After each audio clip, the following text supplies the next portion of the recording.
So, dito nga po mga kalingap mga ka-EDSI, viewers may hindi nagustuhan kay Beyonce dahil sa. So, ano nga ba ito? Yan po yung ating pag-uusapan po mamaya mga kalingap mga ka-EDSI.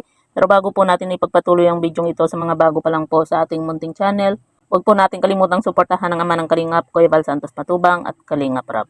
At paunawa, panoorin po muna ang full video bago mag-comment para malaman ang nilalaman nito. So, dito nga po mga kalingap mga ka-EDSI, ano nga ba yung hindi nagustuhan ng mga viewers dito kay Beyonce? So, ito po mga kalingap mga ka-EDSI, basahin po muna natin yung mga komento po ng mga viewers bago po natin ipagpatuloy yung ating reaction nga po patungkol po dito.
So, yan po mga kalingap mga ka-EDSI, yung reaction nga po ng mga viewers dito nga po sa makeup po ni Beyonce.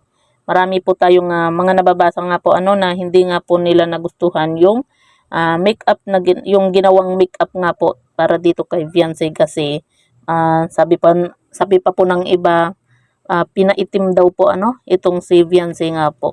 Pero buti na lang po mga kalingap mga ka-EDSI, maganda po itong si Beyonce kaya bagay pa rin naman po yung kanyang makeup kahit na medyo dark po siya tapos parang tawag dito yung mata niya parang pinatapang, 'di ba? Pero at least nakikita pa rin naman natin yung kagandahan po ni Beyonce. At magpasalamat na din po tayo mga kalingap na nakasama po yung EDSI nga po dito nga po sa velvet box nga po. At ang gaganda po ng mga kalingap angels nga po lahat po sila talagang napakaganda po. Napakaswerte po talaga ng mga kalingap angels dahil nararanasan na po nila yung mga ganitong bagay nga po kahit pag nag-birthday talagang kumbaga nagkakaroon sila ng magandang birthday na bongga. Kaya napakaswerte po ng mga natutulungan po ng kalingap. Wag lang po silang magbago nga po mga kalingap. So yan po mga kalingap mga ka-EDSI, yung mga komento nga po ng mga ibang viewers dito nga po sa ginawang makeup para kay Beyonce. Pero yun nga po, kahit na ganyan po yung makeup po ni Beyonce, maganda pa rin naman po siya. Umaapaw pa rin po yung ganda po ni Beyonce.